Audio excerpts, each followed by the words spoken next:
So welcome. With Samet Corporation, there's two different ways you can start working with us. And so the first way is to become a supplier.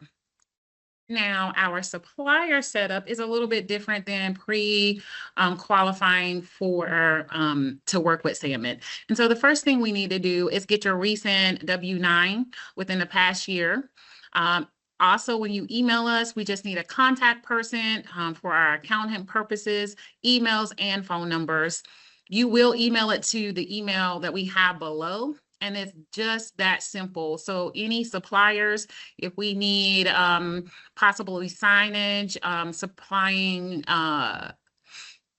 appliances or any of those scopes, sometimes you don't need to pre-qualify. Sometimes you only can become a supplier. So that is pretty as simple as we can get with that, all right? So our next way is pre-qualification.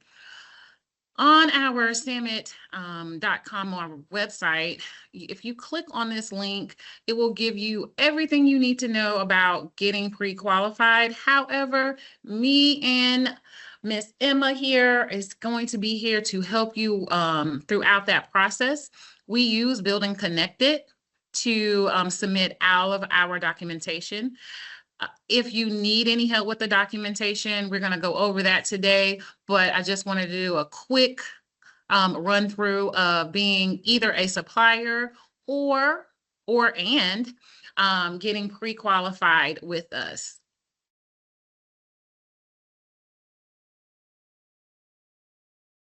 Also, we do want to touch bases, make sure your hub documents or your MWBE certifications are up to date, because you will be submitting those documents within our pre-qualification process as well, okay?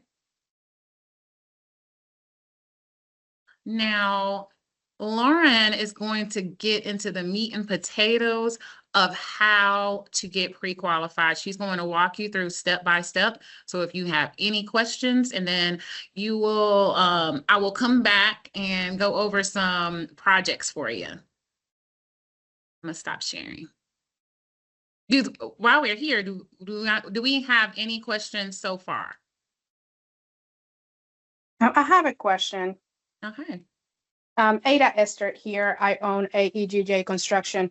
A couple of months ago, I got the pre-qualification link on Building Connected.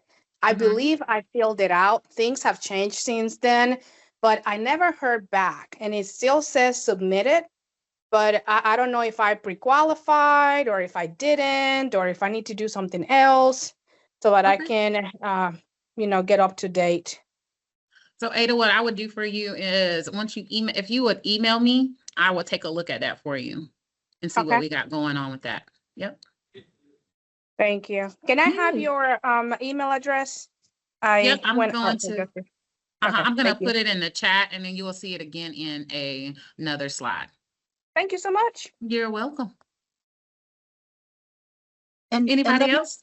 Let me just say too that I apologize for getting your name incorrect. It's not Samet Construction, it's Samet Corporation. Coming out of corporate America, that's a big no-no. You make sure you get your customer's name right. So we appreciate you being here. So thank you. Yeah, thank you. Not a problem. All right, so I'm going to share my screen now.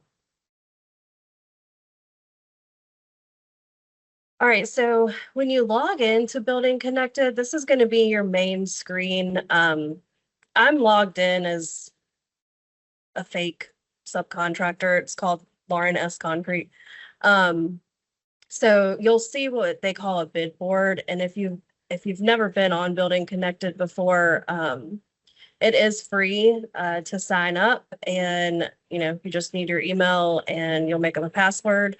There is a pro, but I don't pay for it. So everything that you see here is going to be the free version. So the main page here, like I said, is called the bid board.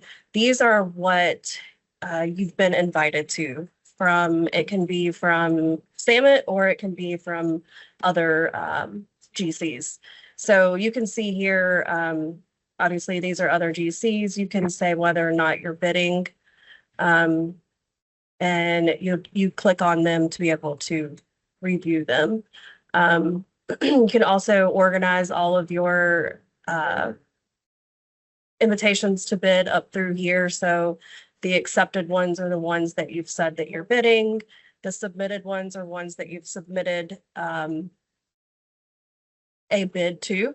And then one, we don't really use it that often, but we could award a project through Building Connected and say, you know, hey, this is going to go to contract, but we don't really use it that often. But those are going to be your 3 buckets. You can also go through here in the plan room, and this is going to be,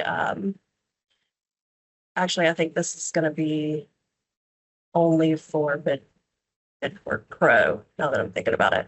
But yeah, click through there. If you've never been on here, it's nice to have. You can organize it by, you know, client or by name, by due date. You can also search if you're looking for anything in particular. And then as far as pre-qualifications, our pre-qualification is ran through Building Connected by a site called TradeTap.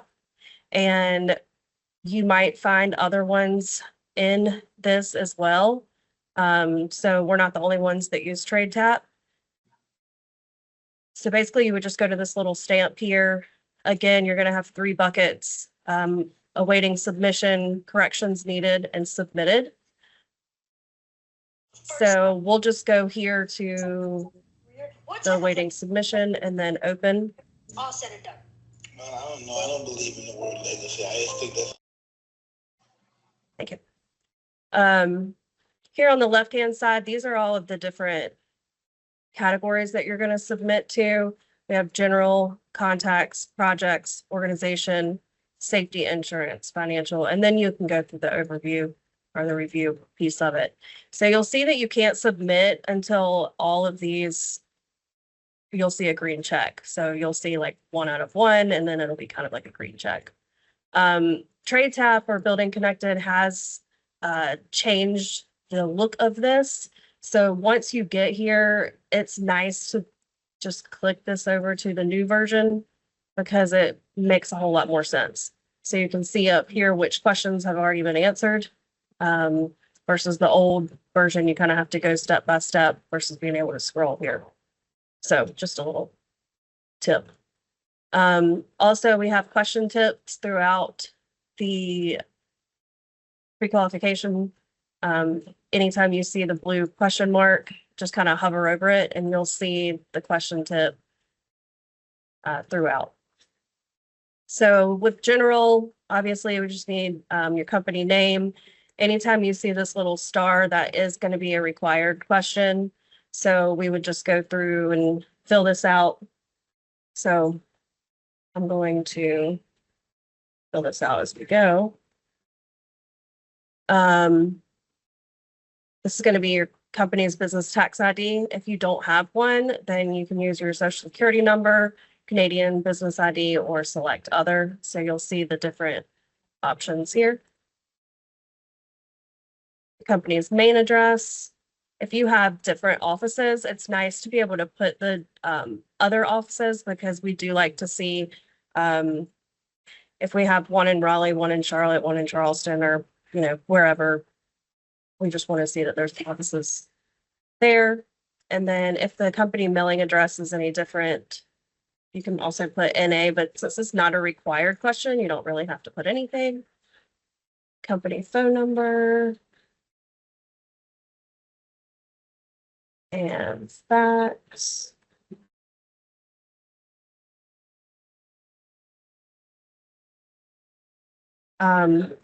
This one is going to be pretty important because this is going to be whether or not you need to submit your OSHA logs.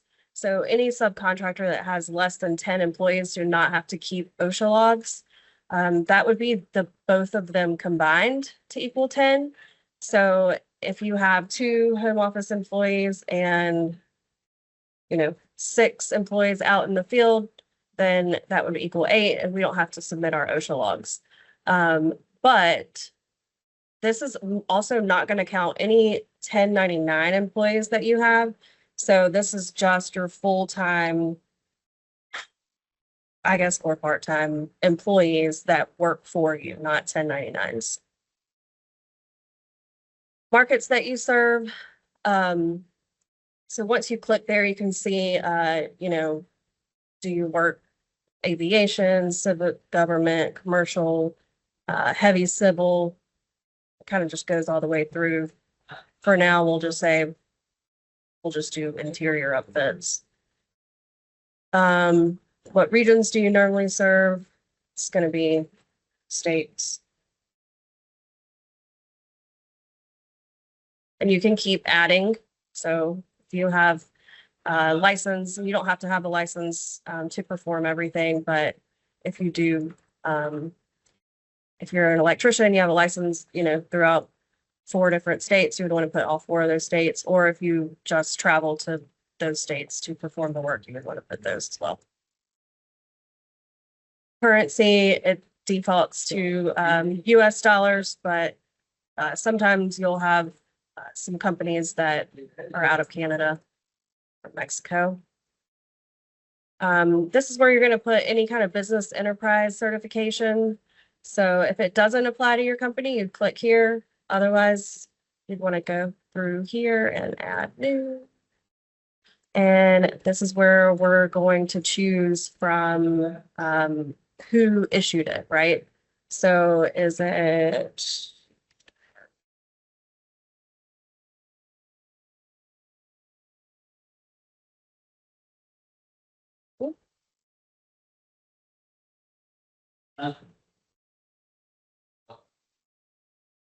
scroll?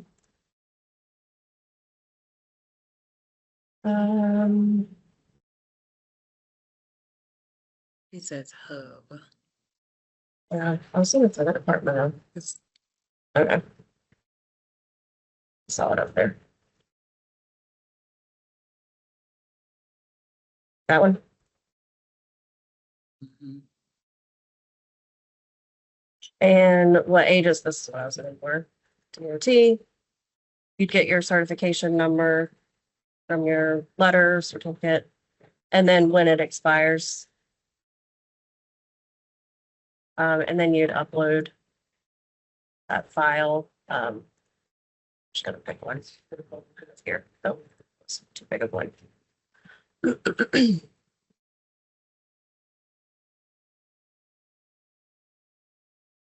And save. And what's really good about Building Connected is this, you only have to do this one time. So next year when it's time to renew, you won't have to do this again. So the first time that you pre-qualify with Samet, it does take a little bit longer, but unless your certification expired, you need to upload a new one, you won't have to do this the next time. Any other certifications, you can put here, we're just gonna put NA for now. And then which state is your company registered to do business? North Carolina. And is your company a subsidiary or a child to a parent company? We would just need that full legal name of the parent company. Usually this doesn't apply to everyone. So I'm going to say this does not apply to my company. And NA.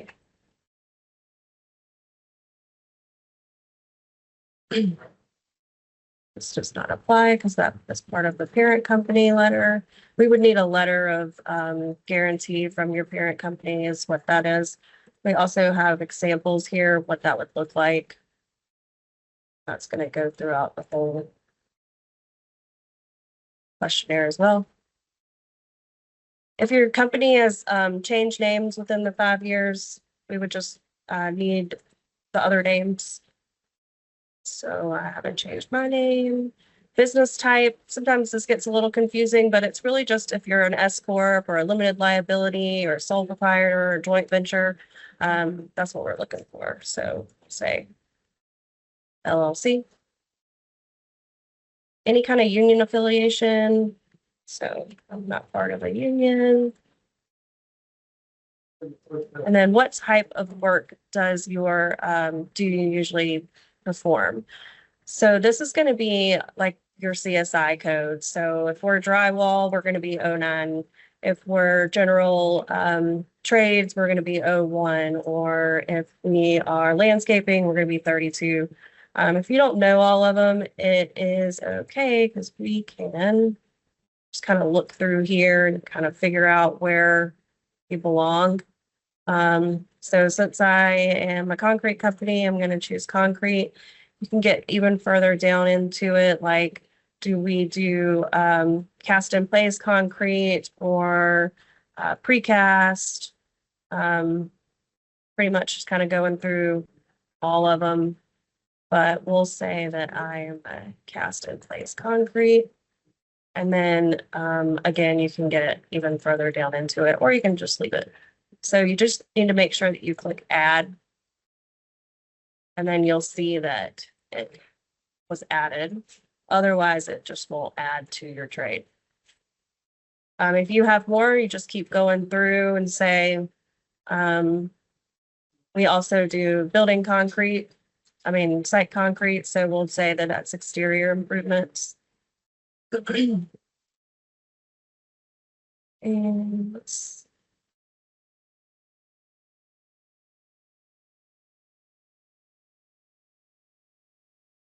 right here somewhere. I'll put this.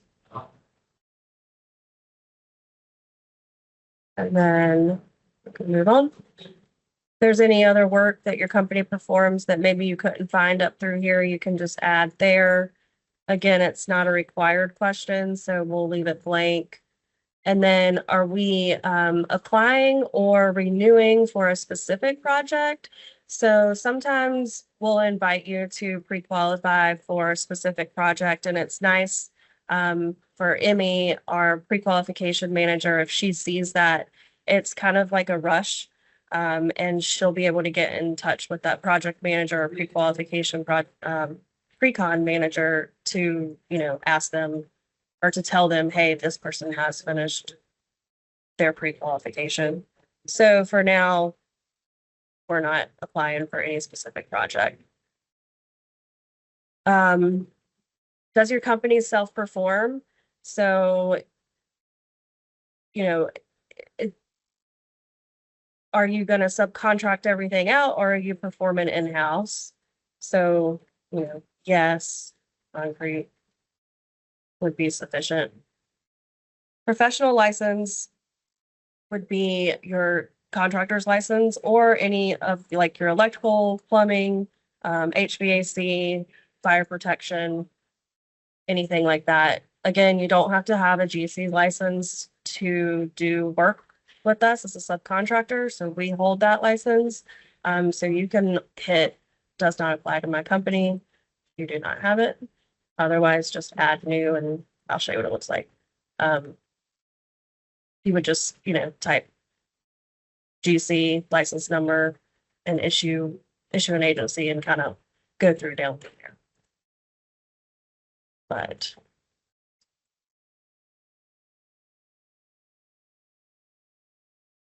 one, has your license ever been denied or revoked? So no. If it has, that's fine. Just tell us why. So just say yes and then the reason why. Part 1 and part 2 are just qualification statements. So you're just saying that you're certified that the information that you have, that you're giving us is true. So yes. And then that we are going to rely upon the accuracy and the completeness of the responses. And that we will, use this information. We're going to assume that none of this was, if there is something that's inaccurate, we're going to assume that it was, done not on purpose. So Lauren, we have a raised hand here. Okay. Jackie Miss Jackie. Greenlee. Yes, if you would unmute yourself, you would ask your question. Yes, this is Jackie. I have a question about the insurance. You said as a subcontractor, I don't have to have insurance? You don't have to have a GC license. You do have to Oh, have insurance. Yeah, we hadn't gotten, but you don't have to have a license. okay. All right. Thank you. So you can see here, I thought that I was done, right? So, but really we're 28 out of 29. And here I hadn't finished one part. So let's see.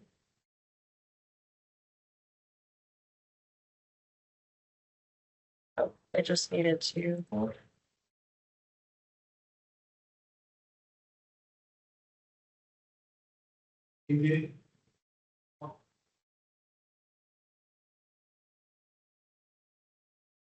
Sometimes it gets a little funny, right? So I don't know if it was because of the phone, the numbers in there, but so now you'll see the check marks. You can choose this next section, or you can go to the contacts. You can see you can skip around over here if you want. So before I move to the next section, any questions with the general questions that we went through? Like I said, that is all saved. So pretty much none of this really changes.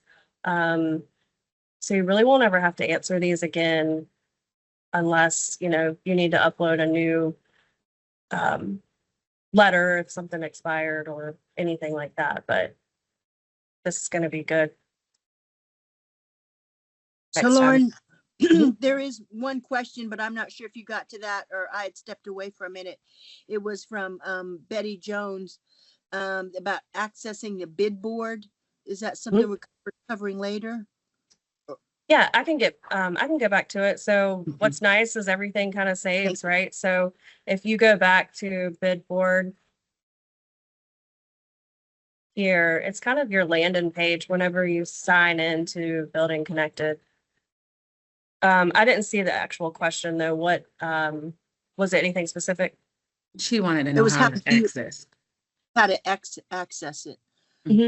So yeah, once you log into Building Connected, that's going to be the main page that you see. But over here is what how you use Building Connected really. So this is going to be your profile. This is going to be your kind of like your business or your office page. The project, so you can kind of create your own project, possibly. I don't know if you can do it with the free version, but if you had a project that you wanted to put out for bid, that's what that would be. Your bid board, like I said, that's this one, and then your pre-qualification questionnaires from anybody and everybody is going to be there. Okay, and Betty, do you have a follow-up question? I take it because you raised your hand. If you'd unmute yourself and ask your question, please. Thank you so much, Annette. I'm sorry. How do you connect Building Connect? How do I connect to that? So you just really go to, you can Google Building Connected, but it's buildingconnected.com. And Okay. You'll see login, and Yes. it's probably going to be just like first time login. And you would Yeah. just want to make sure if you don't have a business email, right? So if your email ends in at gmail.com or Yahoo or any of those, that nobody else in your company has ever created a Building Connected before, because otherwise we're going to have different Building Connected profiles for the same company, and that gets confusing for all GCs, right? Not just us. So like Jackie, we wouldn't want to have 2 or 3 different Greenlee construction or what is it, Jackie? Greenlee contracting? I can't remember. Mainly general contractors. That's right, Greenlee General Contracting. So we wouldn't want to have 3 of them because which one do we invite to the project? So that's the only thing that gets a little bit funny. If you have somebody in your company that already has a Building Connected, they would want to invite you. And that's all done through right here. I can show you real quick because it doesn't take long. So if I had somebody else that I wanted to add, you see how my email is a Gmail, I would just add them right here and hit invite coworker, and they're gonna come straight to my Lauren S. Concrete Building Connected. And that way we're all under one roof. So it's still their own logon and password, like a Mhm. master account, right? Yep. Mhm. Okay, so they can access it, right? Yeah, Okay, exactly. Yep. great. She said, And thank if we have time, we can run through, I can show you all of this, how to set up everything within Building Connected. Mhm. Because it's definitely just as important as pre-qualifying as setting this up, right? Because if you don't, it, I've seen so many where it's like, I don't know which one to invite. So you invite all of them, but then when we invite all of them, we don't know which one to send the pre-qualification invitation to. And then maybe the pre-qualification one that got finished, right? So if Lauren S. Concrete had one and this one is getting finished, the pre-qualification, but I had another Lauren S. Concrete and we invited that person, then maybe somebody else invites another Lauren S. Concrete to pre-qualify. So then we really start getting confused because there's two Lauren S. Concretes that are pre-qualifying and one's already pre-qualified. It's just, so anyways, I can go down a rabbit hole on that one, but I'll show you all how to fix all of that. So if any No, of but that I'm glad- ever does glad have, you pointed that out. Yeah, I'm glad. if you it ever pointed that- happens, Hmm. I can't fix it, but Building Connected can fix it. And they're actually pretty good at fixing it. Just with an email. It's not, you don't need to take time with the phone call or anything like that. It's just an email. Hey, these need to be merged. And they'll send each person an email saying, are you sure you want to merge together? And it's a yes, and they'll do it for you. But you would have to know that you've created two accounts or two offices, I guess. There's someone on the line that needs to mute, please. We can hear some background chatter. If you would mute your line, we'd appreciate it. But thank you, Lauren, because if that's a pain point, that is something that we want to make sure our vendors know about, right? To manage it efficiently, because nothing more. It might be the people behind me. Oh, okay.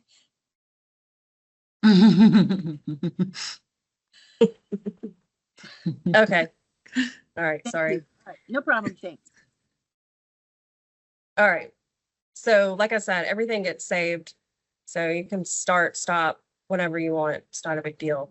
So we'll go into contacts. Here, we just need two contacts for each type of entry. Sometimes you're thinking, there's two here. I just need to give one per, but it's actually two per. So we really need four. Doesn't have to be four different, but it does need to be two per. And then again, there's your hint question tip. Like you see down at the bottom, it says a single person may be added as both. Also include an accounts receivable contact if possible. Can I just interject there? We really do, guys. We do call you. So please give the correct contact information, the contact information that you want us to call. If you are you want us to call your mobile instead of the office, make sure you are giving us the correct email and phone number with that. We have a raised hand. Termaine has a question. If you would unmute yourself, please, and ask your question.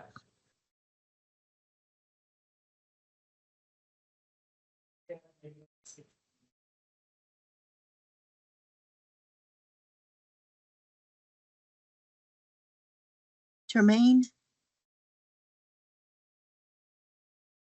Okay, we'll continue. Yes. Okay. Can you hear me? Yes. Oh, yes. I got a question. Like when you said the two numbers, can it be two? Like, let's say, like if you got a personal number and a business number, but they both mobile, can you just put them for both things? Like write it, the same number 4 times? Possibly. We can try it right now and see if it works. Because you don't have anybody else working for you. Are you the sole person? Is that what you're asking? No, I'm saying I'm actually the owner, so and Mhm. I usually me or my fiance actually deal with the contract part of things. So, but we actually have this same number. I mean, it's a cell phone, but it actually goes to different, you know. Yeah, I think it should work. So we'll try different people, but same phone number. Um, Mhm. right here is where Oh, it I get, Can you share again? Are you guys seeing it? I'm not seeing it. Sorry. you don't see my share. Yes, I see it. I see it. Yeah, the Oh, drop. okay. Maybe I'm in. There we go. Yes. Okay. Right here, it hangs people up too, because if you just click company contact, they're just gonna go under one bucket, the company contact. But if you hit both, that person will go under both. So if that's what you would want, then make sure you click that one too. So we'll Okay. put Sharnay Stewart. Right. However.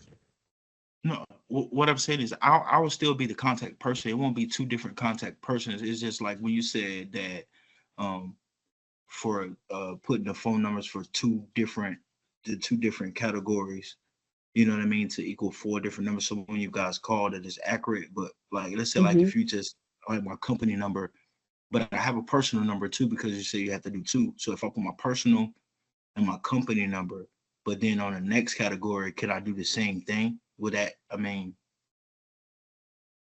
Um, It will. I think that you have to have two different people, but possibly might be able to have the same phone number. okay. I mean, it's Okay. a different number too for my business partner. I was just curious on that, like far as like long as the company number is the same, but it's two different Yeah. contact. Okay. So I, this is the same number I just put in. So we're gonna try it. I think it's probably gonna be fine. And so basically all I did was change her name, and then I just made up an email out. And so it's fine. It worked. okay, cool. Thank you. Just make sure you put both, because if you don't, it's only going to go under two. And then when you try to add more, it's going to start getting kind of funny. So if you put both, it'll put them both, one under company and one under free call. Okay. Okay. Thank you. All right, so we got our green check, so we can move on. So these are under the projects. So this is going to be your current estimated backlog, only for projects that are currently in progress. Don't include any completed projects. So we'll just say that we have 100,000 in backlog. References of recently completed projects. So we have the past 5 years here. We need at least 3, but you can add as many as you want. I'll tell you here, we don't say in this question number 2 to give us your largest project in the last 5 years, but I would. We ask you down here just the dollar value of it, but I would add it up here as well. Part of the, I guess, mathematical calculation is going off of some of that largest project, and it comes from these here because it's all done kind of through Building Connected, and it's not necessarily adding it from that question number 4, it's adding it from up here. So project A, Greensboro, and we got to put the whole address in. Oh, we'll just do that there. Say it was 50,000. Scope of work. So you can go into as much detail as you want, but we'll just put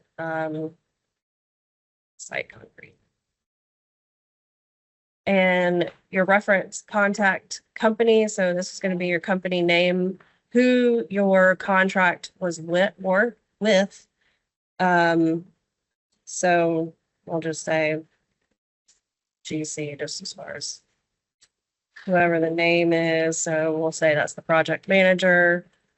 Phone number. I'm just going to use Samet's phone number and my email. But you would obviously give the correct information. And what we do is we send an email to that project manager and ask for a reference from them, and they can fill that out real quick via email, and it gets stored into the system. And we try to get 3 references. I can fill this out while Betty answers, or while Betty asks her question. Not sure if I'm in the right meeting, but I have access to trucks. I deal with freight, and I have access to trucks. So I would probably be a subcontractor on a construction job because I have flatbeds, I have a box trucks, well, vans, I have dirt haulers. So now I have not been on a project. So how do I feel that out? So you were like a subcon, like you were a second tier. That's what I would be, but I You're haven't been on mainly a second project. tier for, Mhm. so you've never had like you're just starting out. Mm-hmm. Okay, so you would give references. You would have to give a personal reference or a business reference. Okay. So your subcontract value, I don't know if you can put a $0, but you could put a 1, and we would Okay. understand what that meant. So this is a personal reference would be someone that I worked with in a company that I used to work for, doing about Something the like same that, thing. yeah. Mhm. Okay, that'd be good. Yep. Thank you.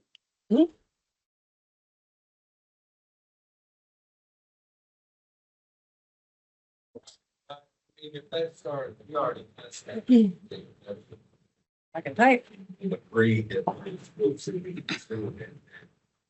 All right. And last one. Project. See. And so while she's doing that, I will recommend with the second tier, we do have outreaches. And so if you are working up under, if you want to work with the second tier, I highly suggest coming to our outreaches. And that way you can network and possibly meet people that will want or need a second tier business like yours, Miss Betty. Second tier means I'll be working with the vendor himself, correct? What second tier? You will be working with our subcontractor, Okay. basically. So yeah. Okay. I know they have one in Wilkes-Barre on Wednesday. I can tell you what the name of it is. I'm not sure what the name of it is, but I signed up for it in Wilkes-Barre on Wednesday, telling you how to get contracts for the building of the western area of the That's state. through DOT. Yeah, that's through DOT. Yes. Okay, so is that this? Would it be feasible for me to attend that if I don't have my all certifications, or what do I need to do? Yeah.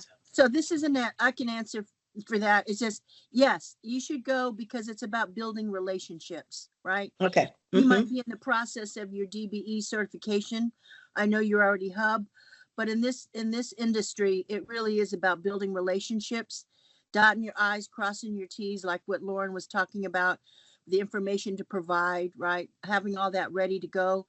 But again, if they don't know who you are, it doesn't matter, right? So you need to show up and just, if things are in progress, we understand. If not this job, there will be others.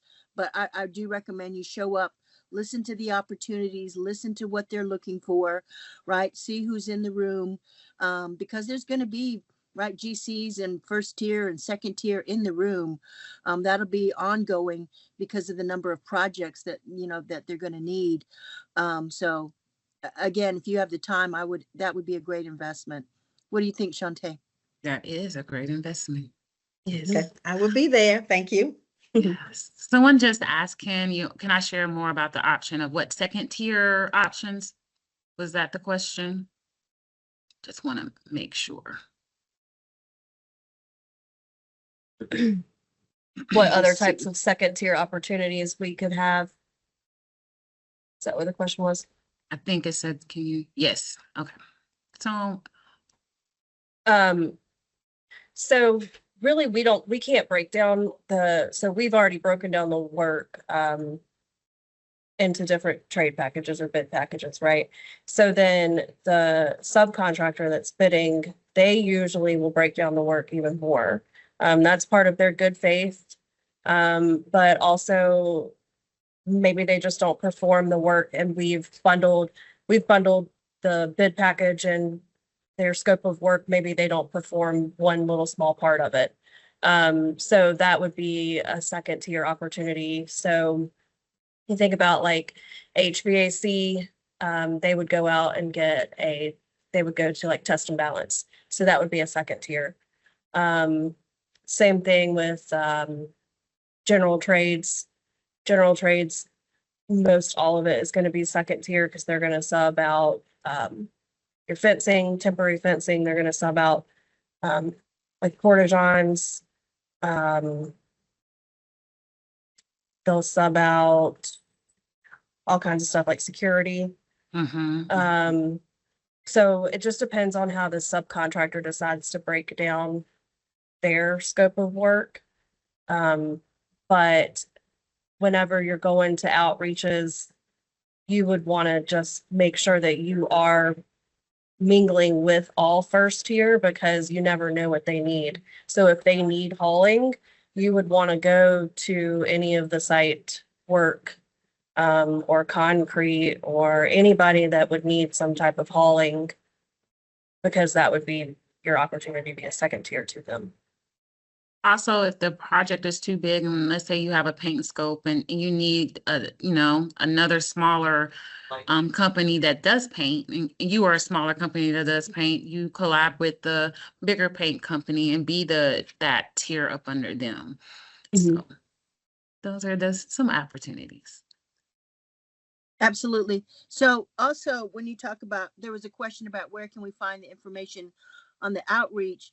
Shantae, it's like on LinkedIn, you post them, right? Different companies. So Yes. follow as many people as you can on LinkedIn.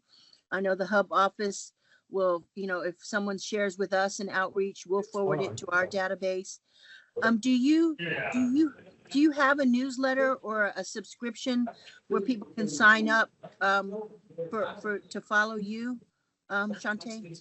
Not quite, but we do have a bidders list. So if you are pre-qualified with us, you are on our bidders list. And so every time we have an outreach, we will send out to our database as well. But we work closely with a few partners as well to push out the outreaches. UNC, NC, some of the chambers, the MWBE Coordinators Network, if you follow them.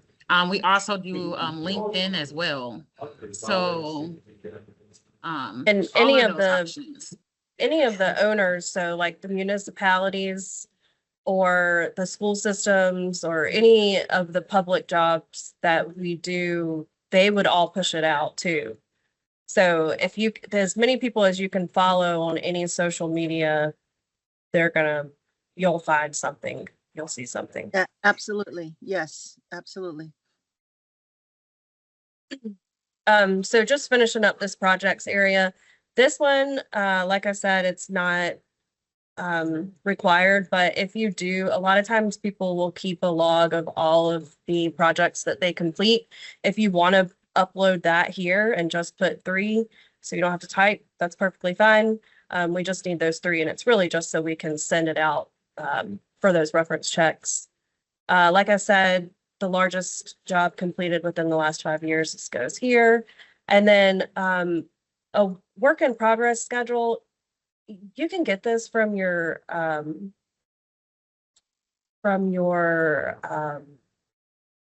accountant. But if you don't have one, it's not a big deal. Just say it doesn't apply to my company and move on.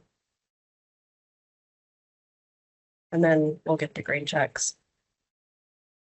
This is going to be everything having to do with hub. So, does your company currently have a documented hub plan? I just say yes or no, and then we would say, upload it here.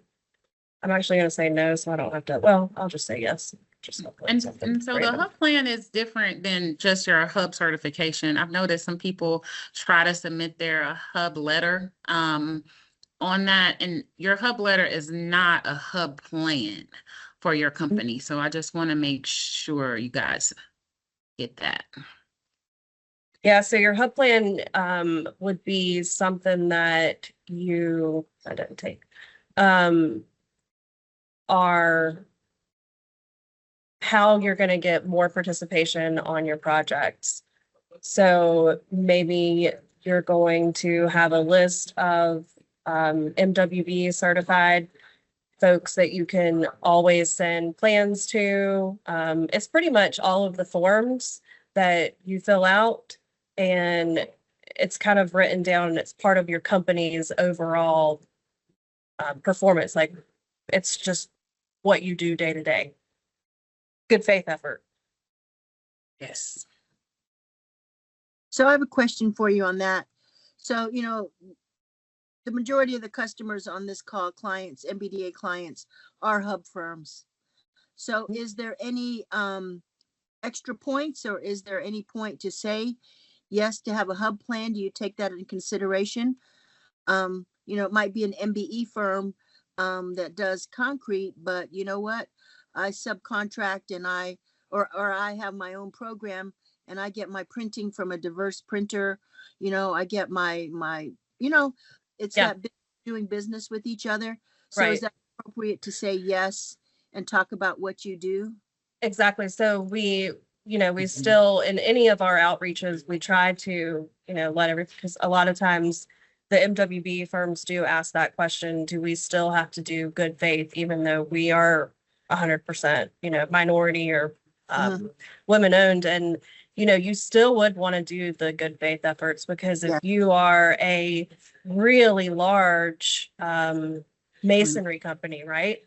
Yes. Why wouldn't you want to Yes. reach out and do your good faith to be able to hire labor through a second tier, or to I think that everybody should just think about it. It's not just majority firms that should. So No, I agree. That's when it's grow and live. Mhm. That's everybody's responsibility. Reach out to Betty and give her some past performance, right? Consideration. That's Yeah. how we grow, is by being intentional of who Right. we contract with. So, Yeah. Thanks. So instead of me filling all of this out, basically what you want to do is list all hub participation that you've had in past projects. You're going to put the name, the percentage that you achieved, and then who the either construction manager, the general contractor, or the owner's rep was, including the name and phone number. You also want to put the completion date and or the anticipated completion date of the projects. So I'm just gonna put projects here just to put something there. And then safety, what I'll do is I'll just for sake of time, I'll go through and explain what each of these are, and same thing with the last three, instead of me actually going through and filling it all in, because this is where it gets a little bit confusing. But when it comes to safety and insurance, a lot of these are going to come from your insurance provider. So don't think that you should know what an EMR score is and that you just have it sitting around your house, because you probably don't. This is going to come like this question that says straight from your insurance provider. And it's based on your claim and loss results. So if you have filed a insurance claim, like a workman's comp, then that's going to hit your insurance, and that's going to either raise or lower your EMR score. So EMR stands for experience modification rate. A lot of times smaller firms don't have one, or they are always going to be at a 1. And that would be a 1.00. So what that means is that you pay 100% of your premium every month for your insurance, which is normal, right? If you have a low EMR, let's say let's say Samet is like 50, I think it's like 56 right now, or 54. We only pay, let's call it a 56. We only pay 56% of our insurance premium because we have not had any losses in however long, and we have a lot of people working for us. So that is lowering our insurance premium by 44%. So we only pay 56% of it. Does that make sense? If you don't have one, here you're gonna just ask your insurance company, you can send them an email, hey, I need my EMR letter. If they say, hey, you don't have one, then we need a letter stating that you don't have one. And that's gonna be right here. But you will have to, you're gonna have to add your EMR in, right? So they're gonna say you don't have one, but you do. It's a 1. And if you haven't been in business for 3 years, you're still gonna have to trick the system and tell them, you know, hey, my EMR is and it may be smart enough. I don't know. I'm not quite sure. If you said that you didn't start until 2023, that maybe it's only going to make you put in 2023. I'm not sure. You'd have to try it. But sometimes you do have to trick the system and say, you know, 2023 at a 1.00, and then upload that letter from your insurance 3 times. So like I said, you're just kind of tricking it, and we would understand what that meant. So you would get that letter here stating that you have no EMR. Here's what a letter would look like. Well, this is the letter stating that they do have. This is what their EMR is. See, it's gone down, which is nice. We want to see it go down.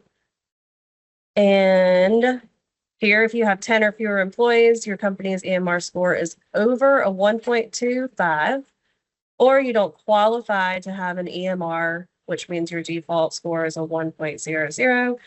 We need a 3-year loss run report from your insurance agency. So what a loss run report is it's showing us your claims. So here you can redact anybody's name too. We don't have to have the people's name, but here you can see that there was a back injury and that they paid out $652. Had a foot issue, 131. Here, there was not a claim, but it was a fall and a slip. So they're going to give us that for the last 3 years. And we would just want to see that here. And this is just page 105.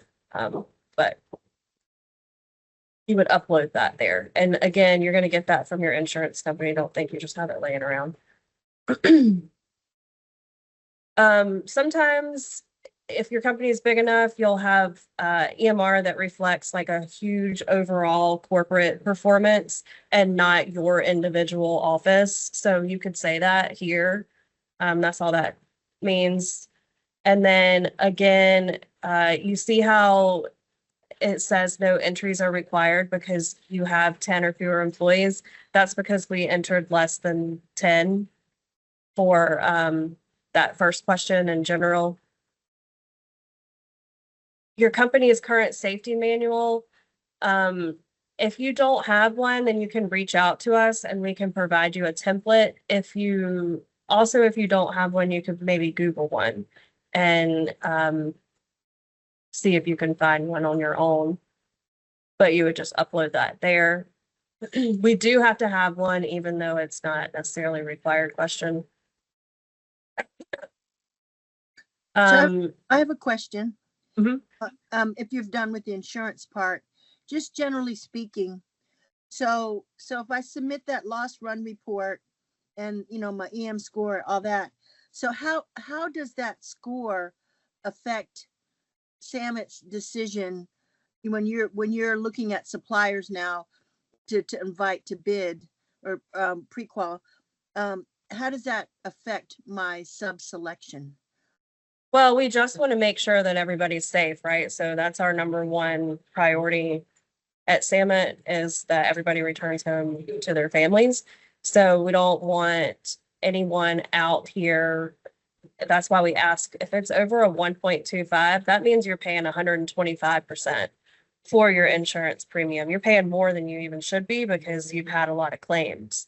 So we would want to know why, and that's why we're asking for that loss run report, like what happened. And maybe it was just one big freak accident, right? So that's Right. why we're looking for that.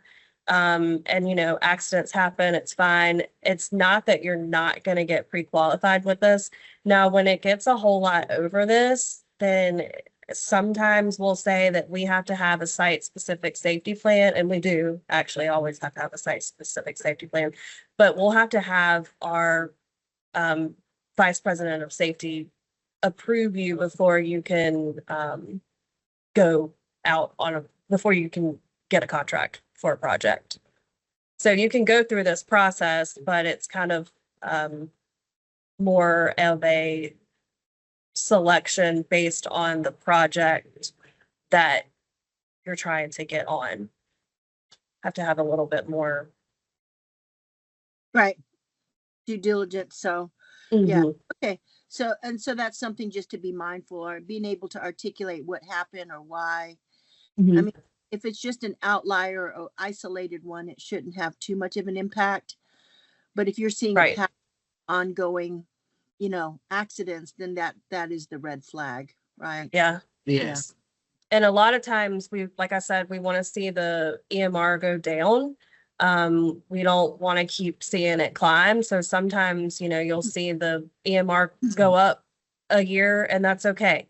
But do we want to go keep seeing it go up for 3, 4 years in a row? No. Because Right. that's a red flag. Like we haven't done, you know, we haven't gone out, we haven't hired a safety manager, or we haven't done safety classes, or, you know, there's just different things that you can do to bring more awareness to safety. Right. And EMR again is the experience modification rate. Correct. Is Yep. that correct? Yeah. Experience Mhm. modification rate. Okay. Thank you. So yeah, you got your safety manual, any job site fines that you've had within the past 3 years, just make sure that you put an explanation there. Or obviously just put NA. We do need a copy of your written substance abuse policy. So if it's part of your written safety plan, then just upload your safety plan, or you can, you know, redact, or not redact, but pull out that safe substance abuse policy from your safety plan, or just upload the whole thing. It's not a big deal. We can find it. But really, we just want to know that, you know, you have a no drug and alcohol policy Mhm. through your through your job, and then that all employees have signed that. And then online, that website that Shantae shared in the beginning at sametcorp.com/pre-qualify, I want to say. We'll bring it up again. You're going to see site specific an incident prevention program. You'll see all of these items on there, and it's just asking if you've reviewed it. Do you have a new safety orientation program? It's okay if you say no. You know, just be honest. Is abatement part of your normal procedure, scope of work? Do you maintain records? And then do you perform any job hazard analysis or pre-task planning for high-risk tasks? And you could upload that document. And then do you perform any job safety inspections? If you do, who performs it and how often are they performed? Any questions with safety before we move to insurance? Good. Good. All right, and then so you have here your insurance broker or your agency contact information.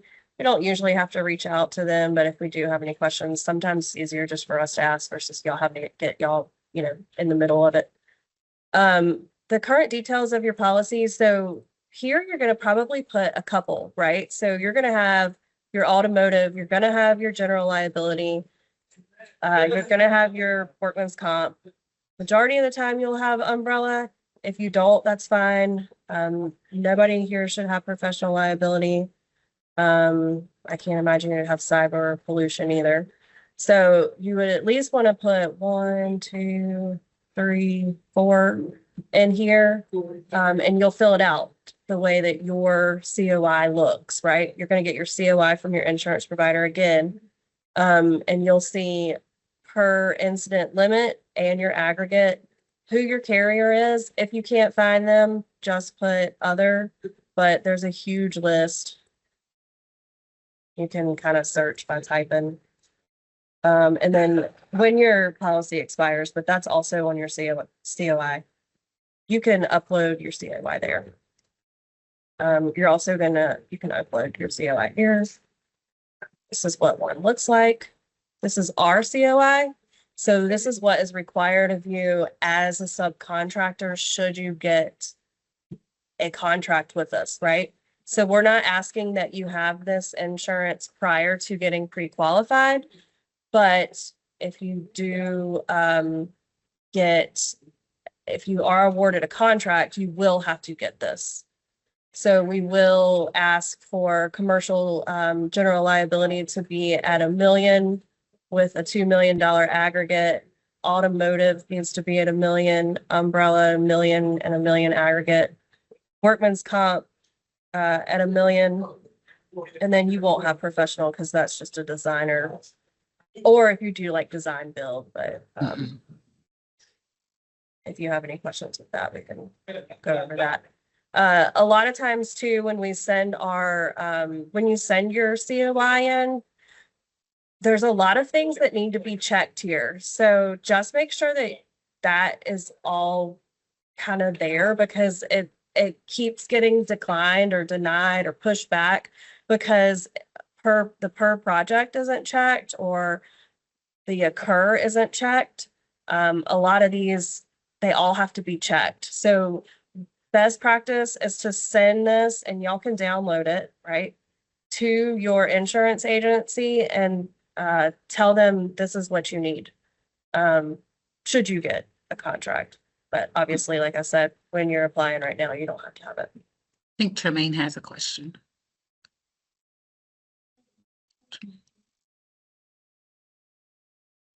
Yes. My question is, like when you like with the project thing, let's say like if your insurance company that you have, they don't, I mean, it's in verbiage, but they don't check that project box. Is that acceptable for you guys? Or, I mean, because I just recently ran into that problem and I had to have the insurance companies kind of talk it out and negotiate it. So I was just kind of curious on that. They didn't check the per project box. Yes, the last, insurance. I mean, I don't work in the area of insurance, so I can't tell you 100%. But as far as I know, it has to be checked, and it will keep getting sent back. And everybody's like, why? I have the right numbers, and it's that one box that is causing everything. And a lot of times it's written down here. Is that what you're talking about? Right. And Like it just has to be, but the company don't check that box. So Yep. I mean, like, I guess it's just all depends on if the company actually read the verbiage part or just look for the checks. They'll read it. And that would be something that, yeah, that's out of my hands. I have no idea. But you could try it. it's not gonna hurt anything. You'll just Okay. get a rejection or a thumbs up. Or approval.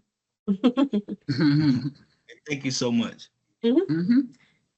And like I said, this is all it's saying is that, you know, we aren't requiring you to get the insurance that's on that COI, but should your firm, you know, get awarded a contract, you would have to get that insurance, is all that was saying. Do you have any additional endorsements? Can you provide a performance and payment bond? So that's another question that comes up a lot. If you can, then obviously you want to check yes. But if you can, we have to have a surety letter. So you would click yes there. You would fill out your surety information, tell us your single and your aggregate limit. And then here's where your surety letter is gonna get uploaded there, and it also gets uploaded here. An example of what one would look like. It's a little bit hard to read, but your insurance company is gonna write this, and it's gonna say, you know, the subcontractor has been working with us for X amount of years. They can be, the company will provide a $150,000 single project and a $300,000 aggregate surety program to the subcontractor. You want to have it, doesn't necessarily have to be addressed to Samet. It can be to whom it may concern, and it can be very generic. So that way you can use it with other GCs and you don't have to keep bugging your insurance company. But we just can't have it say like Bloom, right? So if it's written to Bloom, it would either need to be generic or it need to say to Samet. It also needs to be dated within the last 6 months, and it needs to be signed. So that's all here. Surety company's letterhead must be signed, must be dated within the last 6 years, and not addressed to a particular company or reference any particular project.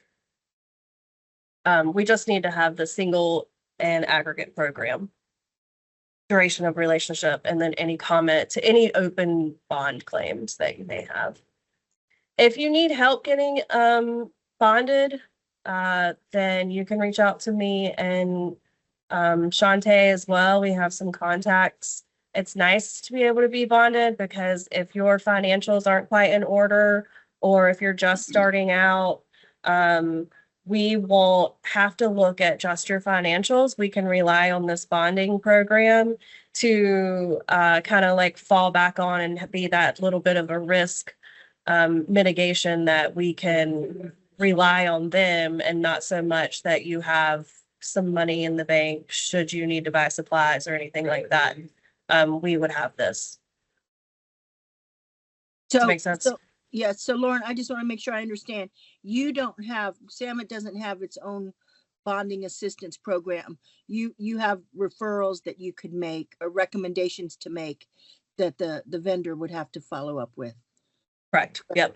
Okay. And sometimes at outreaches, you'll find Mhm. a bonding company there to help you. So sometimes they're minority and sometimes they're majority, but it's whoever, you know, we can get to come out.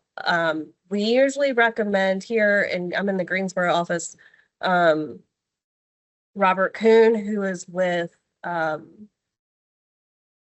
leaving my head right now. Amazing. One of the Surety main, management. it's one of the main Scott. Scott Insurance, yeah. There you go.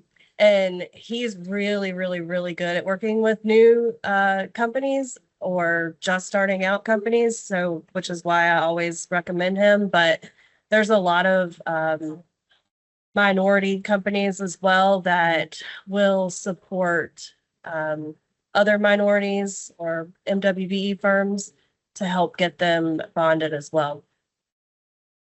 Thank you.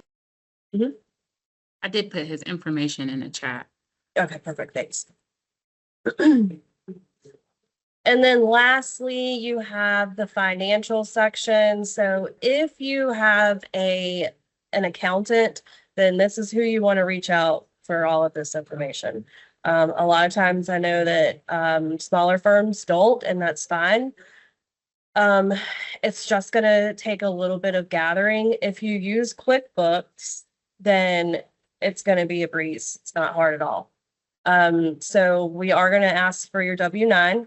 It just needs to be signed and it needs to be current. You'll just provide any banking information. If you don't have a line of credit, just put 0. It's fine.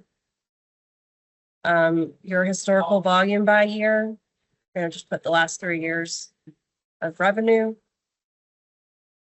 Here's your financial statements. So we do need a balance sheet and a statement of income. You'll also hear that called a profit and loss or P&L. Preferably, we would want it to be CPA audited or reviewed statements, but they don't have to be. Here you can see in the question tip that we prefer it, but you can provide your Schedule L with a balance sheet, which is part of your tax return. You can also just provide internally audited financials. So straight from QuickBooks, you just export balance sheet and then export profit and loss.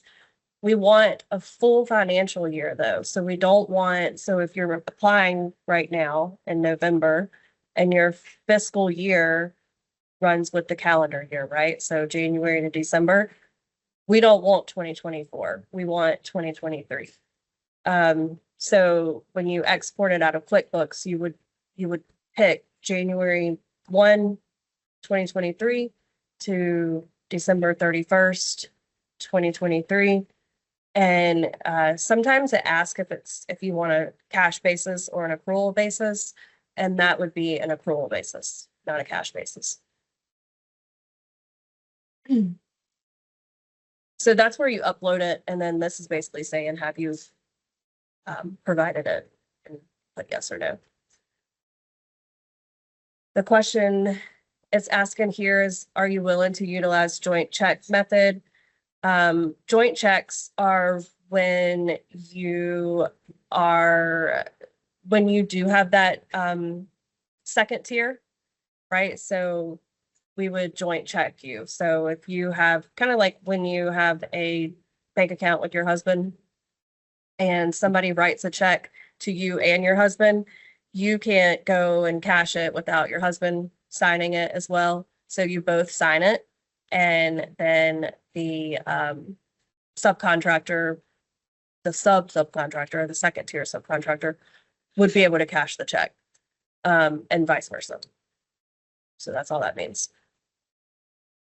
And then, So do you use that a lot?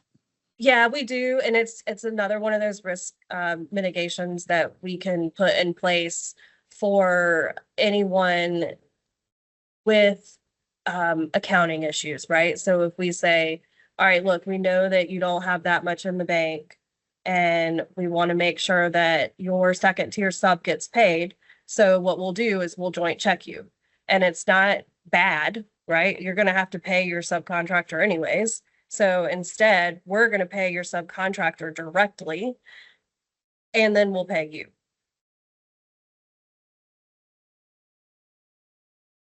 Okay, so you just hurt my head. Sorry.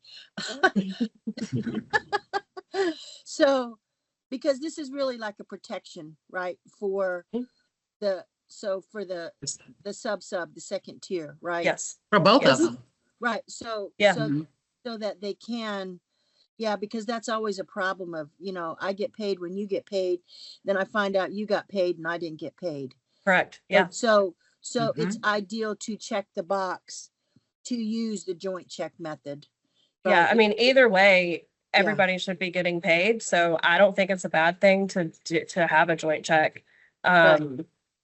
It also takes all liability off of you. And, Samet is pretty much paying your second tier you're just signing over the check to your second tier kind of thing. Okay, so but in your scenario, you're assuming that the ones on this call is the second tier, but what if I'm the M tier? No, No? no. So well, the ones on the call, I'm assuming are the first tier. And so Samet would give them a check that Mhm. has the second tier name on it. And the first tier that are on the call would sign the check, and then they would give that check to the second tier, and then they're paid. They don't have to go through, we give them, a very large check. They cash it, they take their portion out and then pay the second tier. They don't have to go through all that. We kind of It's a break it lot up of- for them. Right. It's a lot of HR paperwork for sometimes our tier one clients, and they don't want to do that paperwork. So basically we're taking over that paperwork for them, really. You're just taking out the, No, I understand what you're saying, but I don't understand the application when it comes to our hub firm. So like when Betty, because again, we do the prime, the second tier, M tier, third tier, right? So when you say first tier to me, it's flipped, right? So like in instance when Betty wants to do the sub to the contractor that's got the concrete, right? So she's going to help haul it. Mm. So in that instance, she's an M tier. I call it a third tier, but in your language, it's second tier to us. it's Yeah. second tier to us. Okay. Mhm. Okay. Gotcha. Okay. I just Yeah. want to make sure, because either way, to me, the recommendation would be sign it because it's good for Yeah. you, right? For that, because I can't. Well, it takes all liability off of you. Like you're Yeah. not having to go through and having to wait for that huge check to cash. Right. Cause a lot of times if it's over $50,000, it takes a week to check to cash, Yes. And Yes. so then you have suppliers, because we can do a joint check with suppliers. We can do a joint check with, like literal subcontractors too. Gotcha. We can do joint check with anybody. So if they need help with the payment of getting it quick too, right? Right. And going into that, we also have quick pay. And anyone that is a MWBE firm, we can get them quick pay, and that's being paid within 14 days of them submitting a pay app. So not the normal 30 days. Oh, great. Okay. Perfect. Thank you. This is just asking for a letter from the bank. If you don't have any outstanding or a current line of credit or anything like that, just click does not apply to my company. This is asking when your fiscal year end is. So if it ends with the calendar year, you would put 12/31, which I would say is 90% of companies, just the month and the day. And then the last couple of questions are just legal questions. Has any funds ever been expended by your surety company on your firm's behalf? Again, all of these, it's okay to say yes if it's true. We just need to know why. Otherwise, just put no. So, that's surety, that's your performance and payment bond.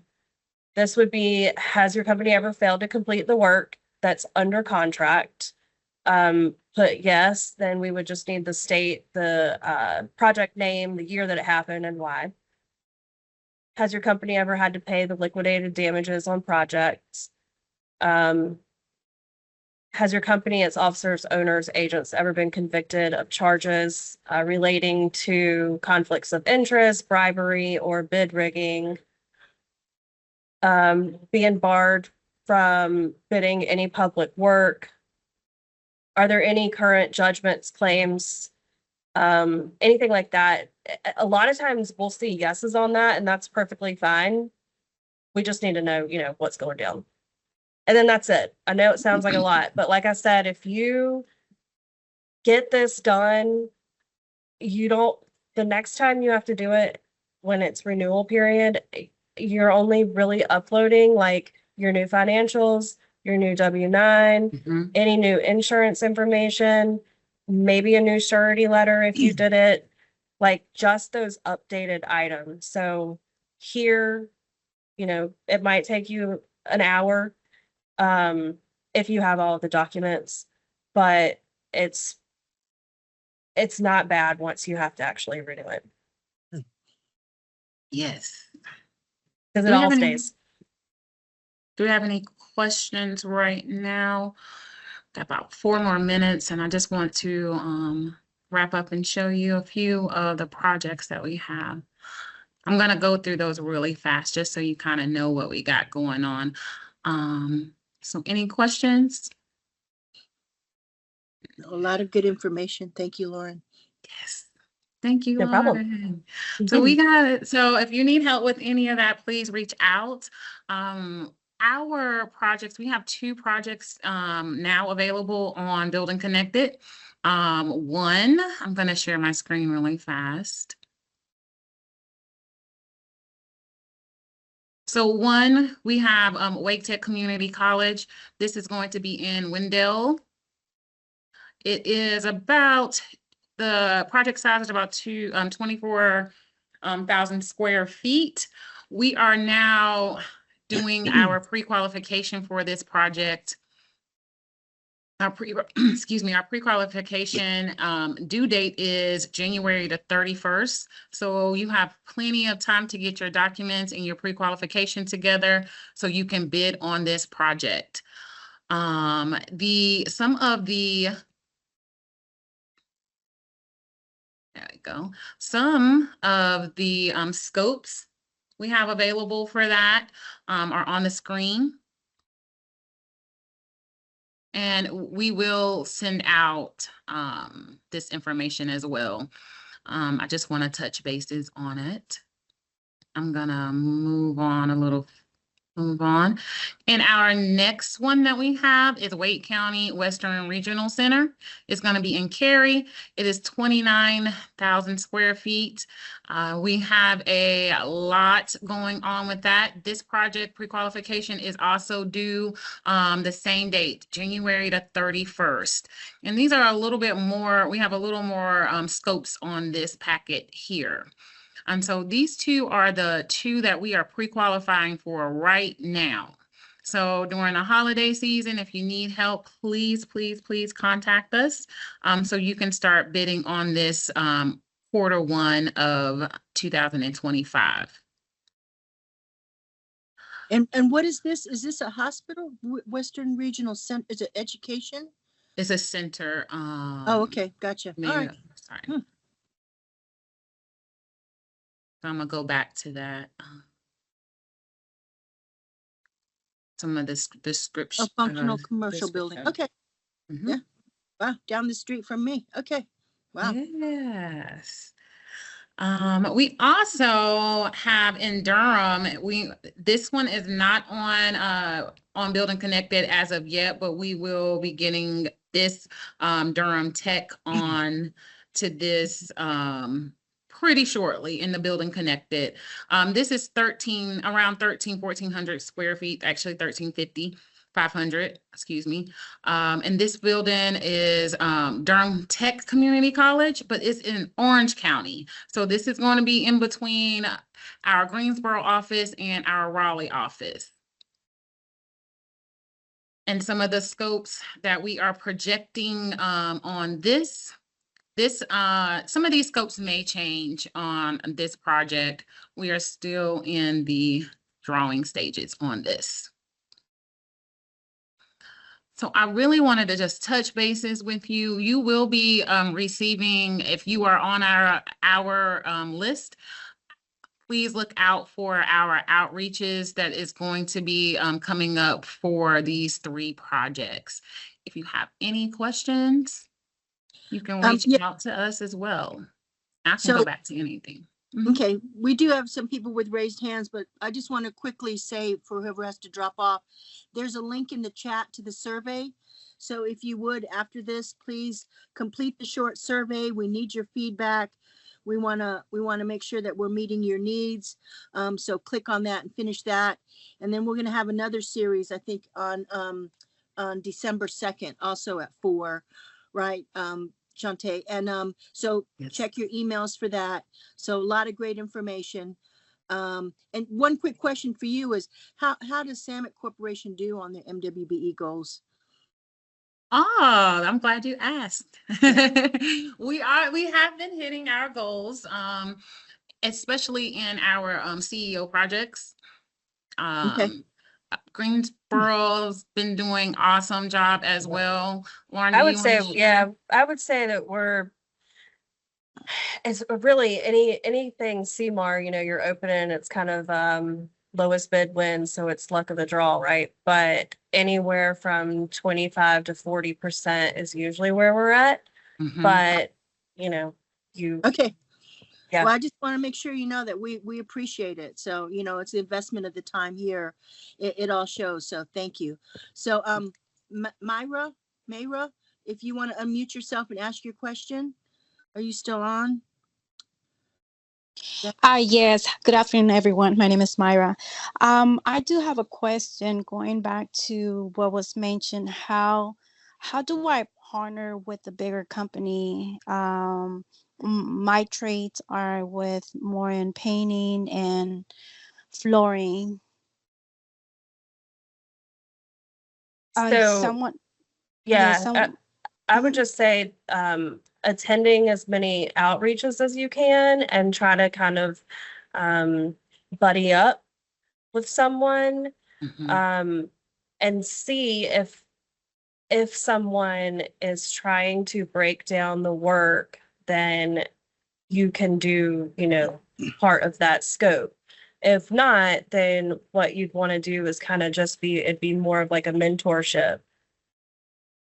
Okay. Mhm. Thank you. Thank you for answering my question. And then we have one more hand up. Greenlee. Is it Yes, it's Jackie.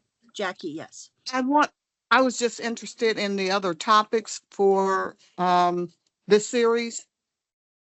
Yeah, so our next topic is going to be about proposals. So basically, as soon as you get all this pre-qualification stuff done and you are in Building Connected, now what, right? And so now you want to bid on a job. And so what our next series is going to be is talking about the bidding opportunities and how to write a proposal. Awesome. The next step. The next step. Yes. I have one more question. So when you talk about the Building Connect tool, are there other comparable ones that other GCs use, other companies use that you can recommend, or is this pretty much it? I would call say- Building Connected the Facebook Yeah. of construction. This Got is it. probably the best one.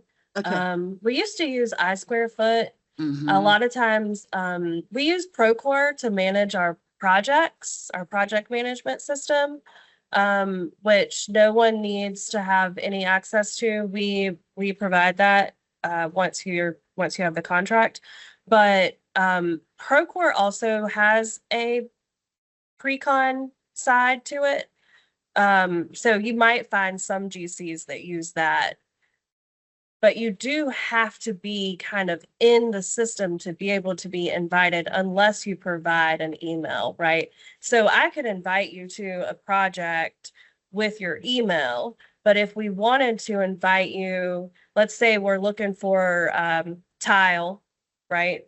So we could just add a bid package to our project and put tile as the scope and put the address of the project, and whoever is around that project, the people pop up automatically. Those companies do. So, but if you're not in there, then you're not going to pop up. Which is why it's beneficial to go ahead and get yourself in there, even if you aren't Yes. pre-qualified. Just go ahead and get yourself in there because it's not just for us; it's for all GCs.